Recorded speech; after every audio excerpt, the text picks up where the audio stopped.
ಜಮೀನಿನಲ್ಲಿ ಕೆಲಸ ಮಾಡುತ್ತಿದ್ದ ವಿವಾಹಿತ ಮಹಿಳೆಯ ಮೇಲೆ ಅತ್ಯಾಚಾರಕ್ಕೆ ಯತ್ನಿಸಿದ ಘಟನೆ ನಡೆದಿದ್ದು, ತಕ್ಷಣ ಮಹಿಳೆಯ ಪತಿ ಬಂದ ಕಾರಣ ಆರೋಪಿ ಪರಾರಿಯಾಗಿದ್ದಾನೆ. ಸುಜಾತ ತೋಟದಲ್ಲಿ ಕೆಲಸ ಮಾಡಬೇಕಾದ್ರೆ ಬಲಾತ್ಕಾರ ಮನೆಯವ್ರು ಬಂದು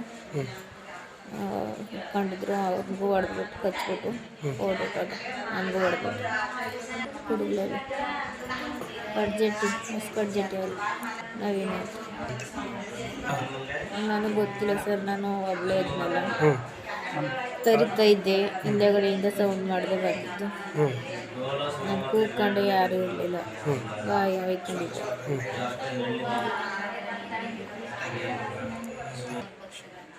ಇಲ್ಲಿ ಕೆನ್ನೆ ಕಡಿದಿದ್ದು, ಇಲ್ಲಿ ಕಾಲಿಗೆ. ನಂಜನಗೂಡು ತಾಲೂಕಿನ ಹೊಸಕಡಚೇಡಿ ಗ್ರಾಮದ ಮಹದೇವಸ್ವಾಮಿಯವರ ಪತ್ನಿ ಸುಜಾತ ಎಂಬುವರು ಮೈಸೂರು ಮೂಲದ ವ್ಯಕ್ತಿಯ ತೋಟವೊಂದರಲ್ಲಿ ಕೂಲಿ ಕಾರ್ಮಿಕರಾಗಿ ಕೆಲಸ ಮಾಡುತ್ತಿದ್ದು, ಪತಿ ಇಲ್ಲದ ಸಮಯದಲ್ಲಿ ನವೀನ್ ಎಂಬಾತ ವಿವಾಹಿತ ಮಹಿಳೆ ಮೇಲೆರಗಿ ಬಾಯಿಗೆ ಬಟ್ಟೆ ತುರುಕಿ ಬಲಾತ್ಕಾರಕ್ಕೆ ಮುಂದಾಗಿದ್ದಾನೆ.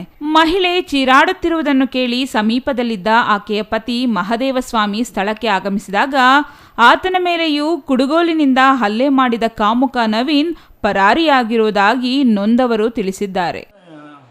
ಮಾಮೂಲಿ ಬಟ್ಟೆ ಬಾಯಿಗೆ ಕಚ್ಚಿಟ್ಕೊಂಡು ಜೊಟ್ಟೆಲ್ಲ ಇಟ್ಕೊಂಡು ನಾವು ಸತ್ತ ಕೊಚ್ಚಬೇಕಾದ್ರೆ ಕುಡ್ಲಿತ್ತಲ್ಲ ಸರ್ ಮಚ್ಚು, ಆ ಮಚ್ಚಲ್ಲಿ ಸತ್ತ ಕೊಚ್ಚಬೇಕು. ಅದರಲ್ಲೇ ನೀನು ಬಾಯಿ ಬಿಟ್ಬಿಟ್ಟು ನೀನು ಅಂದ್ಬಿಟ್ಟು ಅದರಲ್ಲೇ ಹೊಡೆದು ನೈಟ್ ಬಟ್ಟೆನೆಲ್ಲ ಹರಿದಾಕ್ಬಿಟ್ಟು ಈ ಕಡೆ ನಿಂಗೆ ಇದರಾದ ನಡ್ಕೋದ ಬಾಯಿ ಬಿಡ್ಬೇಕಾದ್ರೆ ನಾನು ಒದಗೋಗಿ ನಾನು ಹಿಡ್ಕೊಂಡು ತಪ್ಪಿಸ್ಕೊಂಡು ನಾನು ಕಚ್ಚಿಬಿಟ್ಟಿದ್ದೀನಿ. ನೋಡಿ ಕಚ್ಚಿಬಿಟ್ಟು ಇಲ್ಲಿ ನಡುಗ ಹೊಡೆದು ತುಳಿದ್ಬಿಟ್ಟು ತಂತಿನ ಆಚೆ ಕಡೆ ಹೋಗ್ತಾರೆ ತೊಡೆದತ್ರ ಸರ್. ನಂಜನಗೂಡಿನ ಸರ್ಕಾರಿ ಆಸ್ಪತ್ರೆಯಲ್ಲಿ ಮಹಿಳೆ ಮತ್ತು ಆಕೆಯ ಪತಿ ಮಹದೇವಸ್ವಾಮಿ ಚಿಕಿತ್ಸೆ ಪಡೆಯುತ್ತಿದ್ದಾರೆ. ಮಹಿಳೆಗೆ ಕಚ್ಚಿದ ಗಾಯಗಳ ಜೊತೆಗೆ ಕುಡಿಗೋಲಿನಿಂದ ಹಲ್ಲೆ ಮಾಡಿರುವ ಗಾಯಗಳಾಗಿವೆ. ಹುಲ್ಲಹಳ್ಳಿ ಪೊಲೀಸ್ ಠಾಣೆ ಪಿಎಸ್ಐ ರಮೇಶ್ ಕರ್ಕಿಕಟ್ಟೆ ದೊಡ್ಡಯ್ಯ ನೇತೃತ್ವದಲ್ಲಿ ಸ್ಥಳದ ಪರಿಶೀಲನೆ ಮಾಡಿ ಪ್ರಕರಣ ದಾಖಲಿಸಿಕೊಂಡು ಆರೋಪಿಯ ಬಂಧನಕ್ಕೆ ಬಲೆ ಬೀಸಿದ್ದಾರೆ. Kumar, CTV news, Nanjangud.